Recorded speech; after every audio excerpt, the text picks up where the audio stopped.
Welcome guys. അതെ, part 2 ആയിട്ട് ഞങ്ങളിതാ വീണ്ടും വന്നിരിക്കുകയാണ്. നമ്മുടെ തീം എന്ന് പറയുന്നത് ഒരു കല്യാണമാണ് കേട്ടോ. തമിഴ് ടച്ചുള്ളൊരു കല്യാണം. അങ്ങനത്തെ കോസ്റ്റ്യൂമാണ് നമ്മൾ ഇട്ടിരിക്കുന്നത്. അങ്ങനെ നമ്മളിതാ എല്ലാവരും റെഡി ആയിട്ട് ഇരിക്കുമ്പോഴത്തേനും നല്ല മഴ. അങ്ങനെ നമ്മളെല്ലാവരും ഒരു ഹാളിൽ നിരന്നങ്ങിരിക്കുന്നതാണ് കാണുന്നത്.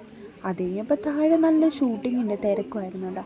ഇതാരാന്ന് മനസ്സിലായി, നമ്മുടെ ചിരഞ്ജീവി സാറാണ് കേട്ടോ. പിന്നെ നയൻതാര മാഡം ഉണ്ടായിരുന്നു. ശരിക്കും പറഞ്ഞാൽ നമുക്ക് ഷൂട്ടിങ്ങിന് ഈ ഫോട്ടോസും വീഡിയോസൊന്നും എടുക്കാൻ അലൗഡ് അല്ലെങ്കിൽ കൂടിയും ഞാൻ ചെറുതായിട്ടൊന്ന് എടുത്തു എന്ന് മാത്രം. അങ്ങനെ അവരവിടെ പൊരിഞ്ഞ് ഷൂട്ട് എടുത്തുകൊണ്ടിരിക്കുമ്പോൾ ഞങ്ങളിവിടെ കാഴ്ച കാണാൻ വേണ്ടി ഇപ്പുറത്തെ സൈഡ് വന്ന് നിൽക്കുവാണ് കേട്ടോ. നല്ല അടിപൊളി വ്യൂ ആയിരുന്നു. മഴ വരുമ്പോഴൊക്കെ കാണാൻ നല്ല രസമായിരുന്നു കേട്ടോ.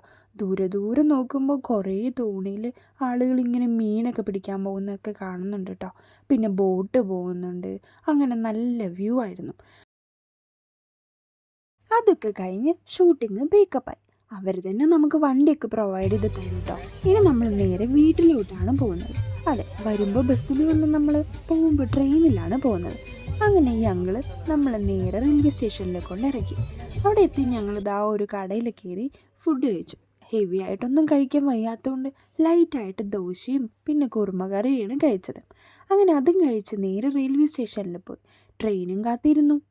വരുന്നതും പോകുന്നതും എല്ലാം ട്രെയിനിങ്ങനെ എണ്ണി എണ്ണി കുറേ നേരം നമ്മൾ കാത്തിരുന്നു. അവസാനം നമ്മുടെ ട്രെയിനും വന്നതും കയറിയതും ഒന്നും നമുക്ക് വീഡിയോ എടുക്കാൻ പറ്റിയില്ല ഗൈസ്. കാരണം അത്രയ്ക്ക് തിരക്കായിരുന്നു. ബുക്ക് ചെയ്തിട്ടില്ലല്ലോ നമ്മൾ പോയത്. അങ്ങനെ അത്യാവശ്യം തിരക്കേ ഉണ്ടായിരുന്നുള്ളൂ കേട്ടോ. ഇരിക്കാനൊക്കെ നല്ല സീറ്റൊക്കെ കിട്ടി. അങ്ങനെ നമ്മൾ നേരെ തൃശ്ശൂർ റെയിൽവേ സ്റ്റേഷനിലെത്തി. അവിടെ നിന്ന് നമ്മളൊരു പോപ്കോൺ വാങ്ങിച്ച് കഴിച്ച് അവിടെ നിന്ന് നേരെ വീട്ടിലോട്ട് പോയി. അപ്പോൾ നമ്മുടെ ഈ വീഡിയോ ഇഷ്ടപ്പെട്ട് കഴിഞ്ഞാൽ ലൈക്ക് ചെയ്യുക, ഷെയർ ചെയ്യുക, സബ്സ്ക്രൈബ് ചെയ്യുക, സപ്പോർട്ട് ചെയ്യുക.